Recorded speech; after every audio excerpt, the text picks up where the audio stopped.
As you heard with the opening slide here for this segment, we're going to engage now the first movement of Antonio Vivaldi's well-known The Spring Concerto.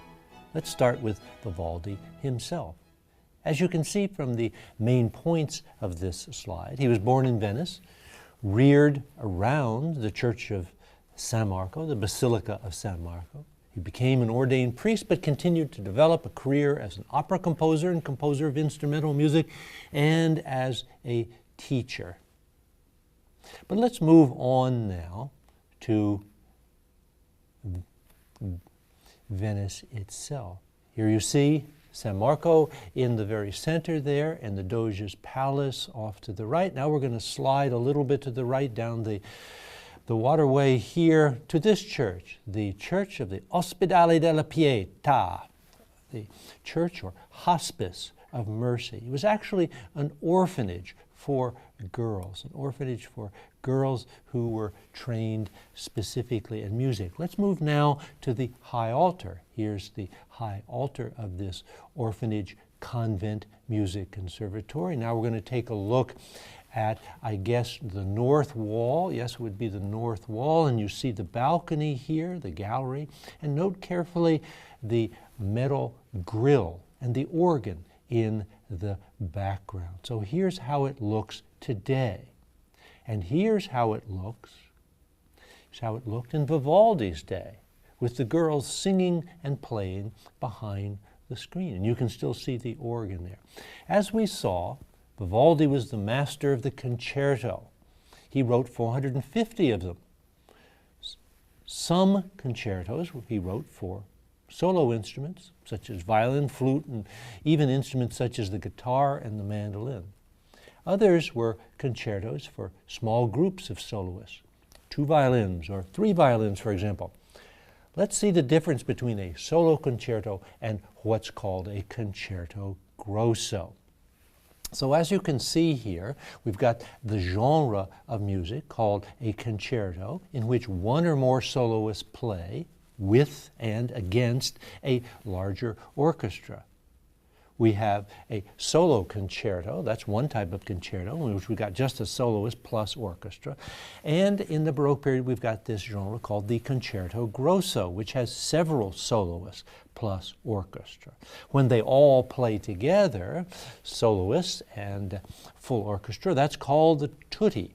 But that full group can be divided into a big group, a larger group called the concerto grosso, and a smaller group, the little group of just soloists, called the concertino. So we've got these soloists, and we've got everybody playing together. Generally speaking, concerti grossi are written for 3 movements, or written in 3 movements, fast, slow, fast.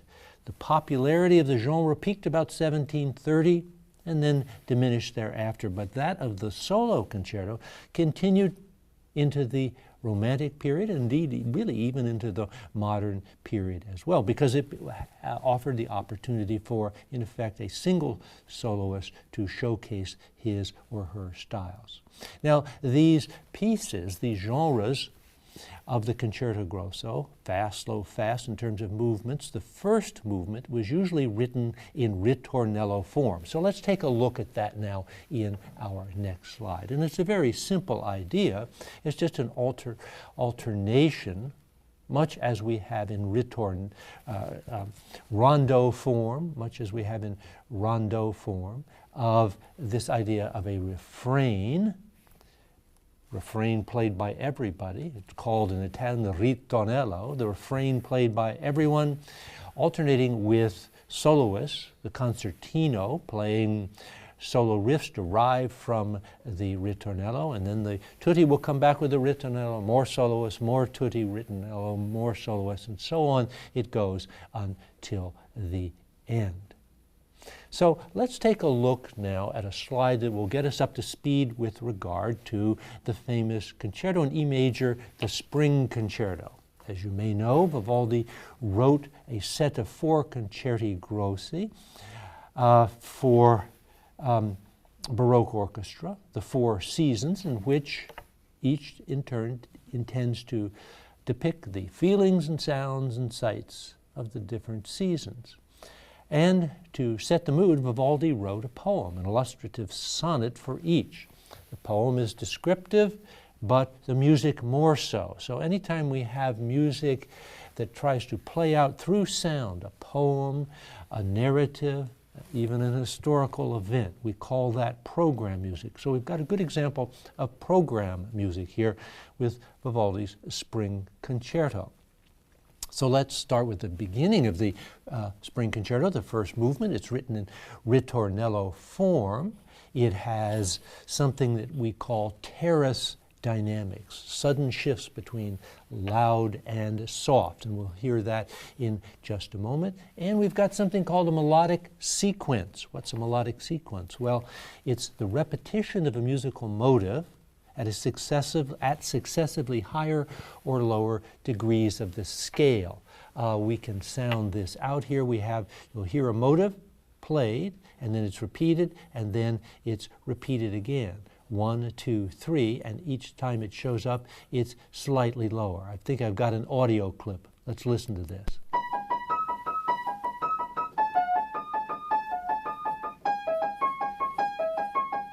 Okay, so that's a melodic sequence again.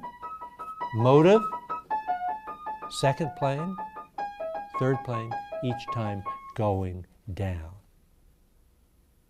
So here we have the first movement with its ritornello, and the ritornello is divided into two parts, parts 1 and 2.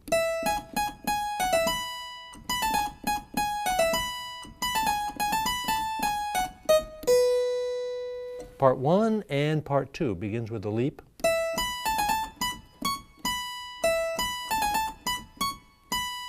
So those are the two parts of the ritornello. So let's listen now to the entire movement, following along with the first violin part.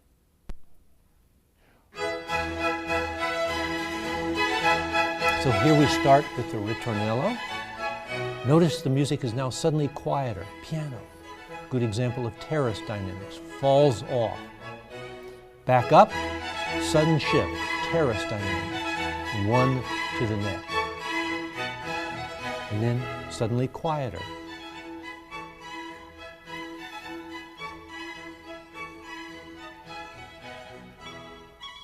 Okay, this is our first statement by the concertino. Soloists, two violinists working here, playing trills and notes close to each other, high up, imitating, obviously, the sounds of birds in spring.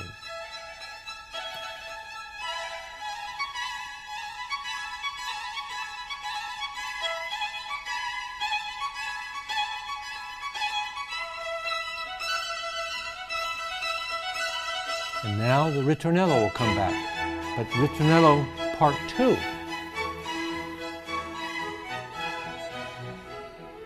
Now, as you can see from all of these fast-moving 16th notes, we've got action here. And this is Vivaldi's attempt to represent in music the motions of a babbling brook or a stream. Okay. I'm going to pause it right here. Tell me, you're about to hear ritornello part 2. Anything different? Maybe I can even move it back. Yeah. Hey, good for me. I'm going to move it back. What's the difference here between ritornello part 2, first statement, and the present statement? Let's see if I can get it going. I bet I can.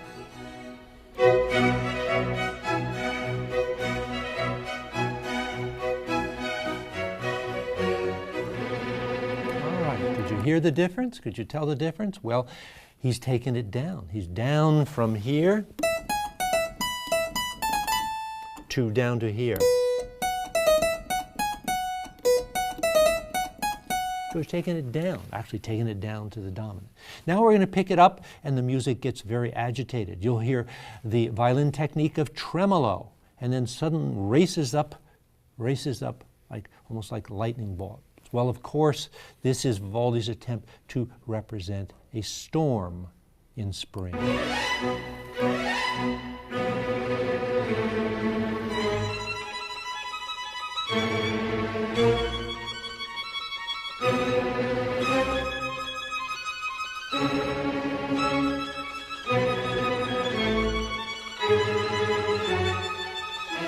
Heads up, another statement of theme. What's different?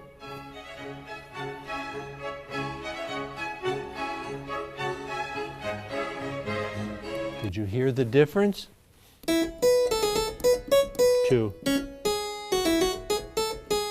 So it went from major to minor. He's modulated, the composer modulates in these concertino sections, modulates to the minor. Let's go on.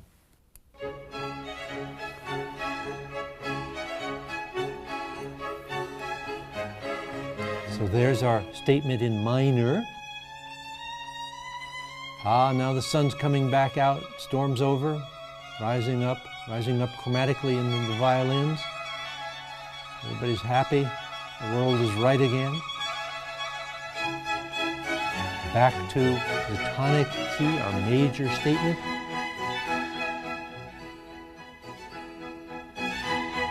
Playing with Ritornello Part 1. Now we're going to build up to a final climax.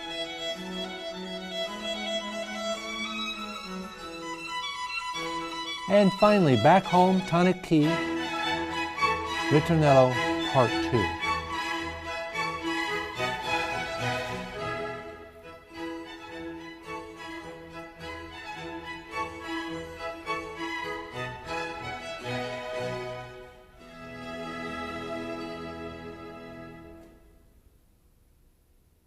All right, that's an energetic movement from a concerto, the Spring Concerto by Antonio Vivaldi. Let's review some terms. Solo concerto, obviously that is a soloist playing along with and against an orchestra. Concerto grosso involves a concertino in which there are a group of soloists playing along with and against an orchestra. Ritornello is a refrain that comes back again and again, a melodic refrain that returns. Tutti means everybody in the orchestra, including the soloist playing all together. Concertino is simply the small group of soloists. Terrace dynamics indicate these abrupt shifts of loud and soft in Baroque music. Program music is simply music that attempts to portray through sound a poem, a narrative, a story, or some historical event. And melodic sequence, as we have seen, is the repetition of a musical motive at successively higher or lower degrees of the scale. Now, that famous movement that we just heard from Vivaldi's Spring Concerto lasts about 3 minutes and 10 seconds. Next session, we'll turn to a concerto by J.S. Bach that will last 3 times as long as Vivaldi's movement, which gives us something to look forward to with regard to Bach and his endless capacity for musical invention. See you then.